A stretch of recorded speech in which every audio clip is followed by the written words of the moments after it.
കരയരുതേ മനമേ, കരുതുവാൻ കാൽവരിനാഥൻ നിൻചാരേ. തളരരുതേ മനമേ, താങ്ങുവാൻ ക്രൂശിതനേശു നിൻചാരേ.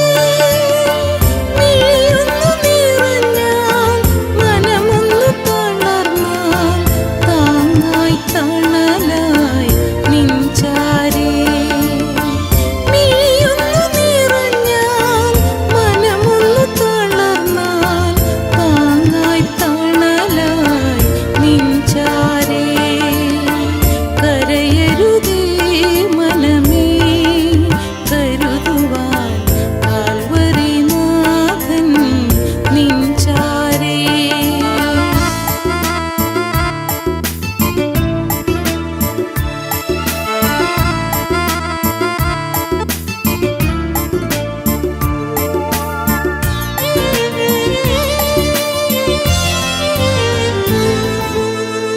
നഷ്ടസൗഭാഗ്യങ്ങൾ കരിനിഴൽ വീഴ്ത്തി, സങ്കടക്കടലിൽ പടകുലഞ്ഞിടുമ്പോൾ.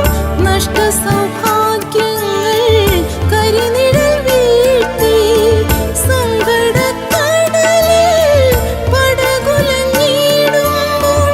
അലകളെ ശാന്തമാക്കി കരുണയിൻ കരം നീട്ടി, സ്നേഹസ്വരൂപനവൻ നിൻചാരേ. അലകളെ ശാന്തമാക്കി കരുണയിൻ കരം നീട്ടി, സ്നേഹസ്വരൂപനവൻ നിൻചാരേ. കരയരുതേ മനമേ, കരുതുവാൻ കാൽവരിനാഥൻ നിൻചാരേ. ദൈവതിരുനാമത്തിന് മഹത്വം ഉണ്ടാകട്ടെ. കർത്താവായ യേശുക്രിസ്തുവിൻ്റെ നിസ്തുലമായ നാമത്തിൽ നിങ്ങൾക്ക് ഓരോരുത്തർക്കും എൻ്റെ എളിയ സ്നേഹവന്ദനം. സ്തോത്രം. നാം കഴിഞ്ഞ മെസ്സേജിൽ ഡോക്ടർ FB സ്റ്റോക്ക്ഡെയിലിനെ കുറിച്ച് പറഞ്ഞു തുടങ്ങി. അദ്ദേഹത്തിൻ്റെ ജീവിതത്തിൽ അദ്ദേഹത്തിന് സഹിക്കാൻ കഴിയാത്ത ചില വേദനയുടെ അനുഭവത്തിലൂടെ കടന്നു പോകേണ്ടി വന്നു. പരസ്യമായി ആക്ഷേപിക്കപ്പെട്ടു. ചിലർക്ക് അങ്ങനെയാണ്. ചിലർക്ക് പരസ്യമായി ആക്ഷേപിച്ചാൽ അവർ മൈൻഡ് ചെയ്യാതെ പോകും. പക്ഷെ ചിലർക്കത് ഭയങ്കരമായിട്ട് അവരുടെ ഹൃദയത്തെ സ്വാധീനിക്കും. എല്ലാവരും ഒരുപോലെ അല്ലല്ലോ. മനുഷ്യ ഹൃദയങ്ങൾ വിഭിന്നങ്ങളാണല്ലോ, പല രീതിയിലാണല്ലോ. ചിലർക്ക് തൊട്ടാൽ വാടിപ്പോകുന്നവരുണ്ട്, ഒന്ന് നോക്കിയാൽ ചൂളിപ്പോകുന്നവരുണ്ട്. എന്തിന്? ഒന്ന് നോക്കി ചിരിച്ചില്ലെങ്കിൽ ഒയ്യോ എന്നോട് ചിരിക്കാത്തതിന് എന്തോ പ്രശ്നമുണ്ടെന്ന് ചിന്തിച്ച് അങ്ങനെ ഉറക്കം പോലും കെട്ടുപോകുന്നവരുണ്ട്. എന്നെ നോക്കിയില്ല, എന്നോട് ചിരിച്ചില്ല, എന്നോട് സ്നേഹഭാവം നടിച്ചില്ല, എന്തോ പ്രശ്നമുണ്ട്. ഇങ്ങനെയൊക്കെ കൊച്ചു കൊച്ചു കാര്യങ്ങൾ പോലും തളർന്നും വാടിയും പോകുന്ന ആളുകളുണ്ട്. ഈ ഡോക്ടർ FB സ്റ്റോക്ക്ഡെയിൽ തളർന്നുപോയി. എന്തുകൊണ്ടാണ്? അദ്ദേഹം ഉത്സാഹത്തോടെ തൻ്റെ ബാല്യകാലത്ത് യേശുവിനെ സാക്ഷിച്ചപ്പോൾ ഒരു സ്ത്രീ പറഞ്ഞു, നീ അവിടെ ഇരിക്കേ, നിനക്കെന്തറിയാം, നീ ഒരു കൊച്ചല്ലേ, നിനക്ക് ക്രിസ്തീയ ജീവിതത്തെക്കുറിച്ച് എന്തറിയാം.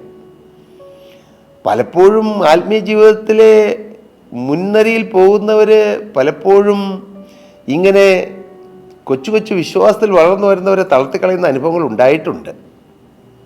അതൊരിക്കലും വരരുത്. ഞാൻ പീസ് മൗണ്ട് ഇൻ്റർനാഷണൽ മിനിസ്ട്രി എന്ന രജിസ്റ്റേർഡ് സഭയിൽ ശുശ്രൂഷിക്കുന്ന ഒരു ദൈവദാസനാണ്. എൻ്റെ ഹൃദയത്തിൽ ദൈവത്തിൻ്റെ പരിശുദ്ധാത്മാവ് തന്നിരിക്കുന്ന ഒരു വലിയ ദൗത്യമുണ്ട്. വളരെ സ്പെസിഫിക്കാണ്. അനേക ശുശ്രൂഷകരെ എഴുന്നേൽപ്പിച്ചുകൊണ്ട് വരിക. എനിക്കറിയാം, ജീവനുള്ള ദൈവത്തിൻ്റെ പരിശുദ്ധാത്മാവ് എൻ്റെ ഹൃദയത്തോട് സംസാരിക്കുന്നതും എൻ്റെ ഹൃദയത്തിൽ അതിനുള്ള ഉത്സാഹം തരുന്നതും ഞാൻ അനുഭവിക്കാറുണ്ട്. ഒരുപക്ഷെ ഞാൻ ശുശ്രൂഷിക്കേണ്ട സ്ഥാനത്ത് ഞാൻ മാറി നിന്ന് ദൈവത്തിൻ്റെ പരിശുദ്ധാത്മാവ് ആഗ്രഹിക്കുന്ന, അനുവദിക്കുന്ന ആരെങ്കിലും ഒരാൾ ആ സ്ഥാനത്ത് ആ ദിവസം ശുശ്രൂഷിക്കുന്ന എനിക്ക് വളരെ സന്തോഷമാണ്. എനിക്ക് ശുശ്രൂഷിക്കുന്ന നിർബന്ധമില്ല. ഞാൻ അങ്ങനെയാണ് ദൈവസന്നിധിയിൽ പറയാറ്. ഞങ്ങളുടെ കൂട്ടത്തിൽ സാധാരണ സൺഡേയിൽ 8 മണിക്ക് ശുശ്രൂഷ തുടങ്ങുമെങ്കിലും മിക്കവാറും 6:30 മണി കഴിയുമ്പോൾ ഞാൻ ചർച്ചിൽ മിക്കവാറും ആദ്യത്തെ ആളായിട്ട് ഞാൻ തന്നെ എത്താറുണ്ട്. പലപ്പോഴും എൻ്റെ പ്രിയ ഭാര്യയും കൂടെ കാണും. ഞങ്ങൾ ഒരുമിച്ച് രാവിലെ വന്ന് നിലത്ത് പായിട്ട് പ്രാർത്ഥനാ ഹാളിൽ പായിട്ട് കർത്താവിനെ സ്തുതിച്ച് പ്രാർത്ഥിക്കും. അപ്പോഴേക്കും ഓരോരോ ഫാമിലികൾ വരും.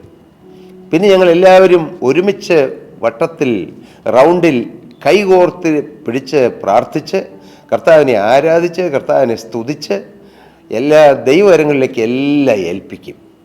ദൈവത്തിൻ്റെ പരിശുദ്ധാത്മാവിനെ എല്ലാം ഏൽപ്പിക്കും. പരിശുദ്ധാത്മാവിന് സമ്പൂർണ്ണ നിയന്ത്രണം. ഒരു അണുവിൽ പോലും മാനുഷികമായ ഒരു നിയന്ത്രണം വരല്ലേ എന്ന് പ്രാർത്ഥിച്ച് എല്ലാം സമർപ്പിക്കും. പലപ്പോഴും എഴുതാറില്ല അന്നത്തെ പ്രോഗ്രാം എഴുതുന്നത് തെറ്റാണെന്ന് ഞാൻ പറയുന്നില്ല. പക്ഷേ എൻ്റെ ആഗ്രഹം എൻ്റെ കൈകൊണ്ട് ഞാൻ എഴുതുന്നതിലും ഉപരിയായി ദൈവത്തിൻ്റെ പരിശുദ്ധാത്മാവ് സ്വർഗത്തിൽ പ്രോഗ്രാം തയ്യാറാക്കി ഞങ്ങളെ അറിയിക്കണമേ എന്നാണ് എൻ്റെ പ്രാർത്ഥന, ഞങ്ങളുടെയൊക്കെ പ്രാർത്ഥന.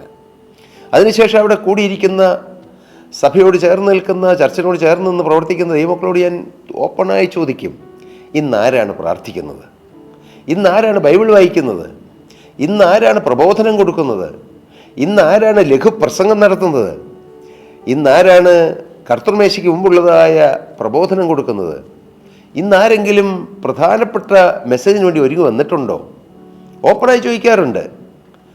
കർത്താവിന് സ്തോത്രം. പ്രിയപ്പെട്ടവരെ, അന്ന് ശക്തമായി ആരെങ്കിലും ഒരുങ്ങി വന്നിട്ടുണ്ടെങ്കിൽ അന്നത്തെ പ്രധാനപ്പെട്ട സന്ദേശം കൊടുക്കുന്നതിൽ നിന്ന് ഞാൻ മാറി നിൽക്കാൻ ഞാൻ തയ്യാറാണ്. പക്ഷേ ഞാൻ എന്നും ഒരുങ്ങിയാണ് വരുന്നത്. സഭയിലുള്ള ദൈവമക്കൾക്ക് ദൈവത്തിൻ്റെ പരിശുദ്ധാത്മാവ് കൊടുക്കാൻ ആഗ്രഹിക്കുന്ന ഒരു സന്ദേശം ഞാൻ തലേ ദിവസമോ അതിന് മുമ്പുള്ള ദിവസങ്ങളിലോ ദൈവം തരുന്നതിങ്ങനെ ചിന്തിച്ചും പ്രാർത്ഥിച്ചും ആലോചിച്ചും ദൈവസേനയിൽ സമർപ്പിച്ചും ഞാൻ ഒരുങ്ങിയായിരിക്കും വരുന്നത്. കാരണം ദൈവത്തിൻ്റെ വചനം കൊണ്ട് എപ്പോഴും ഒരുങ്ങിയിരിക്കണം. സമയത്തും അസമയത്തും ഒരുങ്ങി നിൽക്കണം. കർത്താവിന് സ്തോത്രം. അങ്ങനെ അവസരങ്ങൾ കൊടുക്കുന്നു. പ്രിയപ്പെട്ടവർ, ഒരുപക്ഷെ പ്രസംഗിക്കാൻ എഴുന്നേറ്റ് നിൽക്കുമ്പോൾ ഇനിയും ആർക്കെങ്കിലും എഴുന്നേൽക്കാനുണ്ടോ എന്ന് അവസരങ്ങൾ കൊടുക്കുന്നു. ചിലപ്പോഴെല്ലാം ചില ദൈവമക്കൾ ഒരുങ്ങി പ്രാർത്ഥിച്ച് വരുമ്പോൾ അവർക്ക് പെട്ടെന്ന് അവസരങ്ങൾ കിട്ടുന്നു. ഞാൻ പറഞ്ഞത് ഏതെങ്കിലും മേന്മ പറയാൻ പറഞ്ഞതല്ല. എൻ്റെ ഹൃദയത്തിൽ അനേകരെ ഒരുക്കിയെടുക്കണം. ഞങ്ങളുടെ പീസ് മൗണ്ട് ഇൻ്റർനാഷണൽ മിനിസ്ട്രിയിൽ വർഷിപ്പിന് വേണ്ടി കൊച്ചു കുട്ടികളിൽ നിന്നും ഒരു ടീമുണ്ട്, യൗവനക്കാരിൽ നിന്ന് മറ്റൊരു ടീമുണ്ട്, പ്രായമുള്ള പക്വതയും പ്രായമുള്ളതായ ദൈവമക്കളിൽ നിന്നും നല്ലൊരു ടീമുണ്ട്. ഇവരെല്ലാവരും ചേർന്ന് വർഷിപ്പ് ചെയ്യാറുണ്ട്, ഒറ്റയ്ക്കൊറ്റയ്ക്ക് വർഷിപ്പ് ചെയ്യാറുണ്ട്. എന്തിനാണിത്? ഏത് മേഖലകളിലും വർഷിപ്പ് ചെയ്യാൻ ദൈവമക്കൾ ഉണ്ടാകണം. സ്തോത്രം. ഞങ്ങളുടെ പീസ് മൗണ്ട് ഇൻ്റർനാഷണൽ മിനിസ്ട്രിയിൽ പ്രെയർ വാരിയേഴ്സ് എന്നൊരു ടീമുണ്ട്. വെളുപ്പിന് 4:30 എഴുന്നേൽക്കും. ഞാനും എഴുന്നേൽക്കാറുണ്ട്. സാധാരണ ഒരു ദിവസം പോലും മുടക്കാതെ എഴുന്നേൽക്കാൻ ഞാൻ പരിശ്രമിക്കാറുണ്ട്. ഏതെങ്കിലും അത്യാവശ്യം അത്ര ഇതുണ്ടെങ്കിൽ എത്ര ലേറ്റായിട്ട് കിടന്നാലും എഴുന്നേൽക്കാൻ ഞാൻ ശ്രമിക്കാറുണ്ട്. ദേശത്തിൻ്റെ നാനാഭാഗങ്ങളിൽ നിന്ന് അനേക ദൈവമക്കൾ എഴുന്നേൽക്കുന്നു, പ്രാർത്ഥിക്കുന്നു. അതിനുശേഷം 5:30 1 മണിക്കൂർ പ്രാർത്ഥിച്ചതിന് ശേഷം 6 മണിയാകുമ്പോഴേക്കും പീസ് മൗണ്ട് ഇൻ്റർനാഷണൽ മിനിസ്ട്രിയുടെ പൈനിയർ മെൻ ഫെലോഷിപ്പുള്ള ദൈവമക്കൾ പ്രാർത്ഥിക്കും, ആണുങ്ങൾ. 6:30 ആകുമ്പോഴേക്കും പീസ് മൗണ്ട് ഇൻ്റർനാഷണൽ മിനിസ്ട്രിയുടെ റേഡിയൻ വിമൻ എന്ന സഹോദരിമാരുടെ വിഭാഗത്തിലുള്ള ദൈവമക്കൾ അവരെഴുന്നേറ്റ് പ്രാർത്ഥിക്കും. രാവിലെ ഉച്ചയ്ക്കും വൈകിട്ടും പ്രാർത്ഥിക്കും. പ്രാർത്ഥന. കർത്താവിന് സ്തോത്രം. ചെറിയ കൂട്ടമാണ്, പക്ഷേ കർത്താവ് കൃപയാൽ പ്രാർത്ഥനകളും ദൈവസന്നിധിയിൽ ഐക്യവും സ്നേഹവും ഒരു മനസ്സും ഞങ്ങളുടെ മധ്യത്തിൽ തന്നിട്ടുണ്ട്. കർത്താവിന് സ്തോത്രം. മറ്റുള്ളവർ എഴുന്നേറ്റ് വരണം. പ്രാർത്ഥന ലീഡ് ചെയ്യാൻ ഓരോ ദിവസവും മാറി മാറി ദൈവമക്കളോട് ആവശ്യപ്പെടാറുണ്ട്. ഞാൻ തന്നെ എല്ലാം ചെയ്യണമെന്നൊരു ചിന്ത എനിക്കില്ല പ്രിയരെ. മറ്റുള്ളവർ ചെയ്യുന്നത് അതിൽ സംബന്ധിക്കുന്നതാണ് എനിക്ക് കൂടുതൽ ഇഷ്ടം. കർത്താവ് അത് കേൾക്കുന്നത്, മറ്റുള്ളവരിലൂടെ ദൈവം സംസാരിക്കുന്നത്, ദൈവ ആലോചനകൾ വരുന്നത്, ദൈവത്തിൻ്റെ വചനം പറയുന്നത്, കർത്താവിനെ സാക്ഷിക്കുന്നത് കേൾക്കുന്നതും അത് കണ്ടുകൊണ്ട് കർത്താവിനെ സ്തുതിക്കുന്നതും എനിക്ക് വളരെ സന്തോഷമാണ്. അനേകർ ഉയർത്തിക്കൊണ്ടുവരണം. ഞാൻ പറഞ്ഞത്, നാം അനേകരെ അടിച്ചിരുത്തുന്നവരാകരുത്. മറ്റനേക സ്ഥലങ്ങളിലും ഞാൻ കേട്ടിട്ടുണ്ട്, അവസരങ്ങൾ കൊടുക്കുകയില്ല. എന്നും ഏതാനും ചിലർ മാത്രം ശുശ്രൂഷിക്കുന്നു. അവസരങ്ങൾ കൊടുക്കണം. കർത്താവിൻ്റെ മഹത്വമുള്ള വേല ചെയ്യുന്ന ദൈവദാസന്മാരോട് ഞാൻ എളിമയോടെ പറയട്ടെ, നിങ്ങളൊരു ശരിയായ ലീഡറാണെങ്കിൽ നിങ്ങൾ അനേകം ലീഡർമാരെ എഴുന്നേൽപ്പിക്കും. A genuine leader, an ideal leader should lift up or make many leaders just like him. തന്നെപ്പോലെയോ തന്നേക്കാൾ വലുതോ ആയ അനേക ലീഡർമാരെ എഴുന്നേൽപ്പിക്കണം. എനിക്ക് പ്രസംഗിക്കണം, എനിക്ക് ദൂത് പറയണം, എനിക്ക് പ്രവചിക്കണം, ഞാൻ മാത്രം ചെയ്യണം, അതായിരിക്കരുത്. നമ്മിലൂടെയും ദൈവം പ്രവർത്തിക്കും, മറ്റുള്ളവരുടെയും ദൈവം പ്രവർത്തിക്കാൻ അവസരങ്ങൾ കൊടുക്കണം. ഇവിടെ ഈ സ്ത്രീ പരസ്യമായി ആ ദൈവവേദനെ ഡോക്ടർ FB സ്റ്റോക്ക്ഡെയിലിനെ പരസ്യമായി അധിക്ഷേപിച്ചു. അദ്ദേഹം തളർന്നു. പക്ഷേ ദൈവം കണ്ടവൻ തളർന്നാലും ദൈവം അവനെ ഉയർത്തും. ദൈവം കണ്ടവൻ അല്പം ക്ഷീണിച്ചു പോയാലും ദൈവം അവനെ തട്ടി ഉണർത്തും. ഏലിയാവിനെ തട്ടി ഉണർത്തിയ ജീവനുള്ള ദൈവം യിരെമ്യാ പ്രവാചകന്റെ പുസ്തകം 1-ാം അധ്യായം 7-8 വാക്യങ്ങൾ വായിച്ചപ്പോൾ നീ ബാലൻ എന്ന് പറയരുത് എന്നുള്ള ദൈവശബ്ദം അദ്ദേഹത്തെ ഉണർത്തി. ആരെല്ലാം നിന്ദിച്ചാലും ആരെല്ലാം പഴിച്ചാലും എനിക്ക് ബന്ധം ഈ ഭൂമിയിലെ മനുഷ്യരോടല്ല, ജീവനുള്ള ദൈവത്തോടാണ്. ഞാൻ ആരെ വിശ്വസിച്ചിരിക്കുന്നു എന്ന് ഞാൻ അറിയുന്നു. അപ്പോസ്തലൻ പറഞ്ഞു, എൻ്റെ പ്രിയരെ, നിങ്ങൾ അറിയണം നിങ്ങൾ ആരെയാണ് വിശ്വസിച്ചിരിക്കുന്നതെന്ന്. നിങ്ങൾ ആരോടാണ് വാക്ക് പറയുന്നത് നിങ്ങൾ ശരിയായി തിരിച്ചറിയണം. ക്രിസ്തീയ ജീവിതത്തിൻ്റെ ഒരു മർമ്മമാണത്. നമ്മൾ കർത്താവിന് വേണ്ടി ജീവിതം വേർതിരിച്ചു. ആരൊക്കെയോ നമുക്ക് ഒരു സമർപ്രവാചകൻ ചൊല്ലിത്തന്നു, നാം വാക്ക് പറഞ്ഞു. നമുക്ക് ആ ദൈവമക്കളോടായിരിക്കരുത് ഏറ്റവും വലിയ കടപ്പാട്. നമുക്ക് കടപ്പാട് ക്രിസ്തുവിനോടായിരിക്കണം. ഞാൻ ആരെ വിശ്വസിച്ചിരിക്കുന്നു, നിങ്ങൾ ആരോടാണ് സമർപ്പണം പറഞ്ഞത്, നിങ്ങളെ ആരാണ് സ്നേഹിച്ചത്, നിങ്ങൾക്ക് വേണ്ടി ആരാണ് കാൽവറിയിൽ ജീവൻ തന്നത്? ദൈവദാസന്മാരാരുമല്ല. ഹല്ലേലൂയ. നിങ്ങൾക്ക് വചനം പറഞ്ഞു തന്നവരോ നിങ്ങളെ സമർപ്പണത്തിലേക്ക് നയിച്ചവരോ അല്ല നിങ്ങൾക്ക് വേണ്ടി മരിച്ചത്. നിങ്ങൾക്ക് വേണ്ടി കാൽവറിയിൽ മരിച്ചത് ഒരുവൻ മാത്രം, അത് യേശുക്രിസ്തുവാണ്. ആ യേശുവിലായിരിക്കണം നമ്മുടെ ആശ്രയം, യേശുവിലായിരിക്കണം നമ്മുടെ അഭയം. കർത്താവിൻ്റെ നാമത്തിൽ നിങ്ങളോട് ദൂത് പറഞ്ഞ ഒരുപാട് പ്രവാചകന്മാർ കാണും. നല്ലത് അവരെ ബഹുമാനിക്കാം. പക്ഷെ അവരുടെ നാവിലൂടെ ദൂത് തന്നത് മോനെ നിന്നെ സ്നേഹിക്കുന്ന യേശുവാണ്. ഇന്ന ദൈവദാസൻ എന്നോട് പറഞ്ഞു എന്ന് പറഞ്ഞ് ആ ദൈവദാസനെ നീ പൂജിച്ചു കൊണ്ടുപോകരുത്. ആ ദൈവദാസനെ ഹൃദയത്തിൽ വെച്ച് പൂജിക്കരുത്. അത് മാനുഷിക പൂജയാണ്, അത് തെറ്റാണ്. നിന്നെ സ്നേഹിച്ചൊരു യേശുവുണ്ട്, നിനക്ക് ദൂത് തരുന്നൊരു യേശുവുണ്ട്, നിന്നെ രക്ഷിച്ചൊരു യേശുവുണ്ട്. FB സ്റ്റോക്ക്ഡെയിൽ അദ്ദേഹം ചാടി എഴുന്നേറ്റു.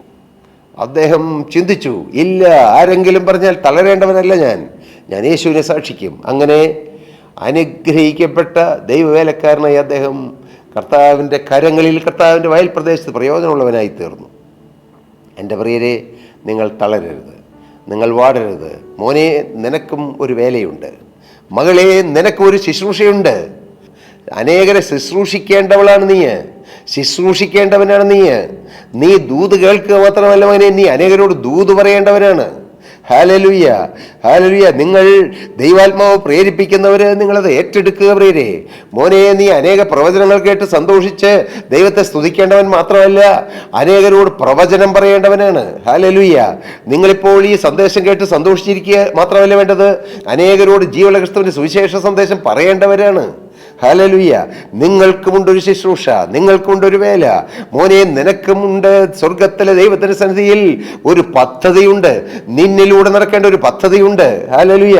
നീയും വിളിച്ച് വേർതിരിക്കപ്പെട്ടവനാണ്. നിങ്ങളോ അന്ധകാരത്തിൽ നിന്നും തന്റെ അത്ഭുത പ്രകാശത്തിലേക്ക് നിങ്ങളെ വിളിച്ചവന്റെ സൽഗുണങ്ങളെ ഘോഷിപ്പാൻ തക്കവണ്ണം തിരഞ്ഞെടുക്കപ്പെട്ട ഒരു ജാതിയും രാജകീയ പുരോഹിതവർഗവും വിശുദ്ധ വംശവും സ്വന്തം ജനവുമാകുന്നു. മുമ്പേ നിങ്ങൾ ജനമല്ലാത്തവർ, ഇപ്പോഴോ ദൈവത്തിന്റെ ജനം. കരുണ ലഭിക്കാത്തവർ, ഇപ്പോഴോ കരുണ ലഭിച്ചവർ തന്നെ. ഹല്ലേലൂയ. പത്രോസിലേക്ക് എഴുതുകയാണ്. ഹല്ലേലൂയ. പ്രിയമുള്ളവരെ, പ്രവാസികളും പരദേശികളുമായി നിങ്ങളെ ആത്മാവിനോട് പോരാടുന്ന ജഡമോഹങ്ങളെ വിട്ടകന്ന് ലോകം നിങ്ങളെ ദുഷ്പ്രവർത്തിക്കാരും ദുഷിക്കും തോറും നിങ്ങളുടെ നല്ല പ്രവർത്തികളെ കണ്ടറിഞ്ഞ് സന്ദർശന ദിവസത്തിൽ ദൈവത്തെ മഹത്വപ്പെടുത്തേണ്ടതിന് അവരുടെ ഇടയിൽ നിങ്ങളുടെ നടപ്പ് നന്നായിരിക്കണമെന്ന് ഞാൻ നിങ്ങളെ പ്രബോധിപ്പിക്കുന്നു. പത്രോസ്ലീഹ പ്രബോധിപ്പിക്കുകയാണ്. എന്താണ് സാക്ഷ്യം? എന്താണ് യഥാർത്ഥ സാക്ഷ്യം? അവരുടെ ഇടയിൽ നിങ്ങളുടെ നടപ്പ് നന്നായിരിക്കണം. നിങ്ങളെ ദുഷ്പ്രവർത്തിക്കാരും ദുഷിക്കും തോറും നടപ്പ് നന്നാകണം. സാക്ഷ്യത്തിന്റെ വാക്കുകളല്ല, സ്റ്റേജിൽ കയറി പറയുന്ന വാക്കുകളുടെ ഗരിമയല്ല, അതിലുപരി ജീവിതത്തിന്റെ യഥാർത്ഥ അനുഭവം പറയണം. ജീവിതമാണ് സാക്ഷ്യം, ജീവിതമാണ് അനുഭവം. അങ്ങനെ നമ്മളെ അന്ധകാരത്തിൽ നിന്ന് വിളിച്ച ദൈവത്തിന്റെ സാക്ഷികളായി നിങ്ങൾ തീരണം. ദൈവവേലയ്ക്കുള്ളൊരു ആഹ്വാനം കർത്താവ് എൻ്റെ പരിശുദ്ധാത്മാവ് ഇന്നത്തെ ഈ സന്ദേശത്തിലൂടെ നിങ്ങൾക്ക് ഓരോരുത്തർക്കും തരികയാണ്. മകളെ നീ തളർന്നിരിക്കരുത്. ഒരിക്കൽ ശുശ്രൂഷയ്ക്ക് വേണ്ടി ഓടി നടന്ന പ്രിയപ്പെട്ട യൗവനക്കാര്, പ്രിയപ്പെട്ട മാന്യ മധ്യവയസ്കനായ പ്രിയ ദേവദാസനെ, തളർന്നിരിക്കരുത്. പ്രിയ ദേവദാസയെ നീ തളർന്നിരിക്കരുത്. നിനക്കും ഒരു ശുശ്രൂഷയുണ്ട്, നിനക്കും ഒരു വേലയുണ്ട്, നിനക്കും കർത്താവിൻ്റെ സന്നിധിയിൽ പ്രയോജനപ്പെടുന്ന ഒരു ശുശ്രൂഷയുണ്ട്. ആ ശുശ്രൂഷയ്ക്ക് വേണ്ടി സമർപ്പിക്കുക, അനേകരെ ഒരുക്കിയെടുക്കുക. ഹല്ലേലൂയ. ഞാൻ വിശ്വസിക്കുന്ന ഒരു സത്യം നിങ്ങളോട് പറയട്ടെ. ലോകരാജ്യങ്ങളിൽ യേശുക്രിസ്തുവിന്റെ രക്തത്താൽ വീണ്ടെടുക്കപ്പെട്ട ദൈവമക്കൾ, രക്ഷിക്കപ്പെട്ട ദൈവമക്കൾ സഭാഭേദം മറന്ന് ഒറ്റക്കെട്ടായി ഞങ്ങൾ ഒരപ്പന്റെ മക്കള്, ഒരു രക്തത്തിന്റെ ഇല, ഒരപ്പത്തിന്റെ അംശികൾ എന്ന ലക്ഷ്യത്തോടെ ഒരപ്പന്റെ മക്കളായി നിന്ന് പ്രാർത്ഥിച്ചാൽ ലോകത്തിൽ ഇന്ന് രക്ഷിക്കപ്പെടാത്ത മുഴുവൻ ജനവും രക്ഷിക്കപ്പെടും. നിങ്ങൾക്ക് മനസ്സിലായോ? ഇന്ന് ലോകത്തിലുള്ള അനേക കാര്യങ്ങൾ രക്ഷിക്കപ്പെടാത്തതിന് തടസ്സം എന്താണെന്നറിയാമോ? ദൈവമക്കൾ തമ്മിലുള്ള ഐക്യമില്ലായ്മയാണ്. അവരൊരു മനസ്സല്ല, എല്ലാവരും ഒറ്റയ്ക്ക് ഞാൻ എന്ന് പറഞ്ഞിരിക്കുകയാണ്. ഈ ഞാനെല്ലാം മറന്ന് എല്ലാം ദൈവനാമോത്വത്തിന്. സ്വർഗം നിറയണം, നരകം ശൂന്യമാകണം. ആരിലൂടെ വേണമെങ്കിലും വേല നടക്കട്ടെ കർത്താവേ. ആത്മാക്കൾ രക്ഷിക്കപ്പെടണം, ആത്മാക്കൾ നിത്യജീവൻ പ്രാപിക്കണം. ഈ വലിയ ചിന്താഗതിയോടെ ഹല്ലേലൂയ. അപ്പോസ്തലനായ പൗലോസ് പറഞ്ഞതുപോലെ, ഓ ഇതാ ഞാൻ ആത്മാവിനാൽ ബന്ധിക്കപ്പെട്ടവനായി യെരൂശലേമിലേക്ക് പോകുന്നു, ബന്ധനങ്ങളും കഷ്ടങ്ങളും എനിക്കായി കാത്തിരിക്കുന്നു. പരിശുദ്ധാത്മാവ് പട്ടണം തോറും പറയുന്നതല്ല, സാക്ഷ്യം പറയുന്നതല്ലാതെ അവിടെ എനിക്ക് നേരിടുവാനുള്ളത് ഒന്നും ഞാൻ അറിയുന്നില്ല. എങ്കിലും ഞാൻ എൻ്റെ പ്രാണനെ വിലയേറിയതായി എണ്ണുന്നില്ല. എന്തുകൊണ്ട്? എൻ്റെ ഓട്ടവും ദൈവകൃപയുടെ സുവിശേഷത്തിന് സാക്ഷ്യം പറയേണ്ടതിന് കർത്താവായ യേശു തന്ന ശുശ്രൂഷയും തേക്കണമെന്നേ എനിക്കുള്ളൂ. ഓ എന്തൊരു ദാഹം! ശുശ്രൂഷ. ഓ കർത്താവിൻ്റെ ശുശ്രൂഷ എന്ന് പറയുമ്പോൾ അതായിരിക്കണം ജീവിതത്തിൽ ഏറ്റവും വലിയ കാര്യം, ഏറ്റവും ഉന്നതമായ കാര്യം. ശുശ്രൂഷ അത് മനുഷ്യന്റെ ശുശ്രൂഷയല്ല, ഈ ഭൂമിയിലെ ഒരു ജോലിയല്ല, അത്യുന്നതനായ ദൈവം പരമേൽപ്പിച്ച ശുശ്രൂഷ. മകനെ നീ അത് കളയരുത്, നീ തളർന്നു പോകരുത്, വാടിപ്പോകരുത്, ചാടി എഴുന്നേൽക്കുക, യേശുവിനെ സാക്ഷിക്കുക, യേശുവിനെ മറ്റുള്ളവരോട് പറയുക, മറ്റുള്ളവരെ അറിയിക്കുക. രോഗികളോട് പറയണം, മകനെ നിന്റെ രോഗം മാറ്റിത്തരുന്ന ഒരു യേശുവുണ്ട്. പാപത്തിൽ കിടക്കുന്നവരോട് പറയണം, പാപം മാറ്റിത്തരുന്ന ഒരു യേശുവുണ്ട്. തളർന്നു കിടക്കുന്നവരോട് പറയണം, തളർച്ച മാറ്റി ഉന്മേഷം തരുന്ന ഒരു യേശുവുണ്ടെന്ന്. അങ്ങനെ യേശുവിനെ മറ്റുള്ളവരോട് പറയണം, ജീവിതത്തിലൂടെ, പിന്നീട് വാക്കിലൂടെ. അതിന് കർത്താവ് നമ്മെ എല്ലാവരെയും സഹായിക്കട്ടെ. ഈ ദൈവവേലയ്ക്കുള്ള ആഹ്വാനം നിന്ന് പരിശുദ്ധാത്മാവ് തരുമ്പോൾ നിങ്ങളത് ഏറ്റെടുത്ത് നിങ്ങളുടെ ജീവിതം കർത്താവിന് സമർപ്പിക്കൂ, ദൈവവേലയ്ക്കായി സമർപ്പിക്കൂ, കർത്താവിന് സാക്ഷിക്കാൻ സമർപ്പിക്കൂ. എങ്കിൽ കർത്താവ് നിങ്ങളുടെ ബാക്കി കാര്യങ്ങളെല്ലാം ഏറ്റെടുക്കും, ഐശ്വര്യമായി നടത്തും. അതിനിടയാകട്ടെ. കർത്താവ് നിങ്ങളെ അനുഗ്രഹിക്കട്ടെ. ദൈവനാമം മഹത്വപ്പെടട്ടെ. പ്രിയ സഹോദരീ സഹോദരങ്ങളെ, നിങ്ങൾക്ക് ഏതെങ്കിലും പ്രാർത്ഥനാ വിഷയങ്ങളുണ്ടോ? തീർച്ചയായും ഞങ്ങളെ കോൺടാക്റ്റ് ചെയ്താൽ, താഴെ കാണുന്ന നമ്പറിൽ കോൺടാക്റ്റ് ചെയ്താൽ ഞങ്ങളും നിങ്ങൾക്ക് വേണ്ടി പ്രാർത്ഥിക്കാം, നിങ്ങളുമായി കമ്മ്യൂണിക്കേറ്റ് ചെയ്യാം, നിങ്ങളോടൊപ്പം ഞങ്ങളും ചേർന്നിരുന്ന് പ്രാർത്ഥിക്കാം. അതിന് കർത്താവ് സഹായിക്കട്ടെ. ദൈവനാമം മഹത്വപ്പെടട്ടെ. സ്തോത്രം.